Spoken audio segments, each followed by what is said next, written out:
कि क्या persistent indigestion अगर आईबीएस की वजह से है तो क्या यह माना जा सकता है कि इससे लीवर भी अफेक्टेड हो रहा है या नहीं होता है? लीवर अफेक्टेड कैसे होता है, किस वजह से होता है? क्योंकि हमने ये भी देखा कि कई सारे लोग लीन एंड थिन हैं, कोई मोटे नहीं है, फिर भी कहा जाता है उनका लीवर कंप्रोमाइज्ड है, उनको प्रॉब्लम है। कई सारे लोग हेल्दी भी दिखाई पड़ते हैं, पर उन हेल्दी इन द सेंस मोटे भी दिखाई पड़ते हैं, पर उनका लीवर ठीक नजर आता है, उनका फंक्शन सारा कुछ ठीक है।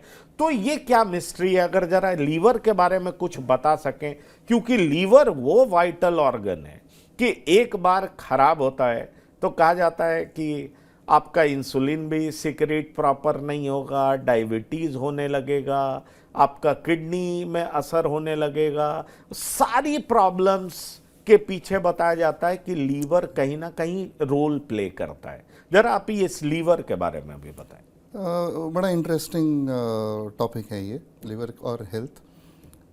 बॉडी के जो हर एक ऑर्गन्स हैं हमारे, हम हार्ट करें, किडनी, इंटेस्टाइन्स, लिवर, जो भी हमारे सारे ऑर्गन्स हैं, ब्रेन, अगर हम इन सारे ऑर्गन्स को देखें, सारे इंपॉर्टेंट है, सब अपना काम करते हैं। और ऑब्वियसली कोई भी अगर ऑर्गन ठीक से नहीं काम करेगा तो उसमें प्रॉब्लम आती है।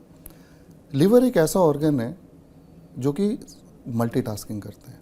मतलब अगर आप लिवर के फंक्शंस देखेंगे, चाहे वो सिंथेटिक हो, चाहे वो मतलब क्रिएट करता है, प्रोटीन सिक्रीट करता है, हमारे इम्यूनोलॉजी में, इम्यून सिस्टम के लिए लिवर सबसे ज़्यादा कंट्रीब्यूट करता है। लिवर एक डिटॉक्सिफाइंग ऑर्गन है, बॉडी के जितने डिटॉक्सिफिकेशन है वो लिवर करता है। तो ये जो मल्टीटास्किंग करता है तो लिवर सबसे बड़ा इम्पॉर्टेंट है। और दूसरी बात, लिवर कैसे डाइजेस्टिव सिस्टम से माना जाता है जुड़ा हुआ है, आपका गट का जितना भी आप खाना लेते हो जो हमारे इंटेस्टाइन से हमारे गट में जाता है, उसका सबसे फर्स्ट स्टॉप लिवर होता है। वो पूरा सर्कुलेशन पहले लिवर में आता है, लिवर उसको फिल्टर करता है, लिवर उसको एब्जॉर्ब करता है, लिवर उसको आगे फेंकता है। तो obviously liver is the first barrier of defence कि जो मेरे लिए अच्छा है या जो मेरे बॉडी के लिए अच्छा नहीं है। तो ये माना जाता है कि लिवर एक अहम भूमिका निभाती है डाइजेशन लेके। लेकिन एक बात मैं बिल्कुल क्लियर करना चाहता हूँ यहाँ पे कि आम तौर से हमारे जो सो कॉल्ड गैस्ट्रिक सिम्टम्स हैं, पेट फूलना, जलन होना, ढकारे आना, ब्लोटिंग हो जाना, मोशंस की एबनॉर्मलिटी, हम मान लेते हैं कि ये लिवर ख़राब है। हमें ये जानना ज़रूरी है कि ये हमारे डाइजेस्टिव सिस्टम, गट रिलेटेड सिम्टम्स है, ये एग्जैक्टली लिवर ख़राब के सिम्टम्स नहीं है।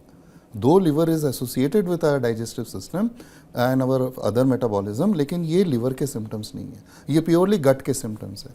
लिवर के सिम्टम्स अलग है। दूसरी बात यह है कि लिवर डिजीज़ इंडिया में बहुत कॉमन है और ये बढ़ता जा रहा है।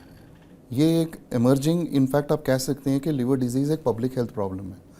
उसके रीजंस है, अगर आप कॉमन लिवर के डिसऑर्डर्स देखेंगे तो उसमें फैटी लिवर तो है ही, जो जिसका आपने जिक्र किया है। India is the diabetes capital of the world, और डायबिटीज़ एंड फैटी लिवर का बड़ा क्लोज एसोसिएशन है। In fact why diabetes, metabolic syndrome का फैटी लिवर से क्लोज एसोसिएशन है, जिसमें डायबिटीज़ है, हाइपरटेंशन है, हाई कोलेस्ट्रॉल है और लिवर में फैट है। ये एक्चुअली एक सिंड्रोम हो जाता है, ये metabolic syndrome. Hepatitis B, 40 million people India में हेपेटाइटिस बी से इन्फेक्टेड है, मतलब ये उससे हेपेटाइटिस बी के शिकार है। अल्कोहलिक लिवर डिजीज़, जो आजकल हेपेटाइटिस बी को भी बीट करके सबसे कॉमनेस्ट लिवर डिजीज़ इंडिया में हो गया है। एंड फाइनली आप देखिए लिवर कैंसर। मैंने इन चार चीज़ों का इसलिए जिक्र किया है, ये चारों डिजीज़ प्रिवेंटेबल है। मतलब इन चारों डिजीज़ जिनका हम मानते हैं कि कोई गोल्ड स्टैंडर्ड ट्रीटमेंट नहीं है जिससे कि मैं आपको ठीक कर सकूं, मैं केवल कंट्रोल कर सकता हूं, बट हमारा सवाल है कि ये चारों डिजीज़ प्रिवेंटेबल है। अगर हमारी अवेयरनेस हो इसके बारे में, अगर हम प्रिकॉशंस लें, तो एक्चुअली ये चारों चीज़ें, alcoholic liver disease, fatty liver disease, hepatitis B, and ये तीनों when they lead to liver cancer, actually ये सारे प्रिवेंटेबल हो गए। मैं चाहूँगा कि मैं रिक्वेस्ट करूँगा कि आप हमारे दर्शकों को बता दें कि कैसे प्रिवेंटेबल है, क्या करें हम जिससे हम इन तमाम डिजीज़ से बच सकें, हमारी ज़िंदगी में ये शामिल ना हो, हमें परेशान ना करें। लिवर डिजीज़ से बचने का मेरा 2-3 फार्मूलाज है। फर्स्ट इज़ हम अपना वेट मेंटेन करें। सबसे प्रॉब्लम लिवर को तभी होता है जब हम ओवरवेट या ओबीज होते हैं, तो उसमें फैटी लिवर आ जाता है और फैटी लिवर से फिर आगे जाके क्रॉनिक लिवर डिजीज़ बन के ये सारे प्रॉब्लम शुरू होती है। तो मेरा पहला स्टेप होता है कि maintain your ideal body wait. वो हम आगे बात कर सकते हैं कि आइडियल बॉडी वेट हम कैसे मेंटेन करें। दूसरा है कि अल्कोहल इंटेक जो है उसको हमें या तो हम ना लें, और अगर ले तो हमें सेफ लिमिट्स हमें आना चाहिए कि क्या है, और उसको उस मॉडरेशन में ले। थर्ड, हेपेटाइटिस बी के लिए, हेपेटाइटिस बी साइलेंट इन्फेक्शन रहता है। हम अगर इसके लिए टेस्ट करेंगे, मान लीजिए साल में एक बार हेल्थ चेकअप कर लेते हैं, टेस्ट करेंगे तो हमें पता लग जाता है कि हमें हेपेटाइटिस बी है कि नहीं, क्योंकि ये सारे अभी ट्रीटेबल है।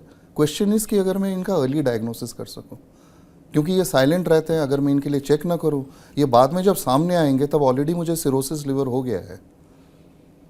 और चौथा है कि लिवर के लिए बेस्ट होता है एक एनुअल स्क्रीनिंग, जिसमें हम एक बेसिक लिवर फंक्शंस करते हैं और एक अल्ट्रासाउंड करते हैं। हो सकता है आजकल हम फाइब्रोस्कैन एडवाइस करते हैं लिवर हेल्थ के लिए, तो ये 3 चीज़ें करें। Detoxification of the liver is a myth.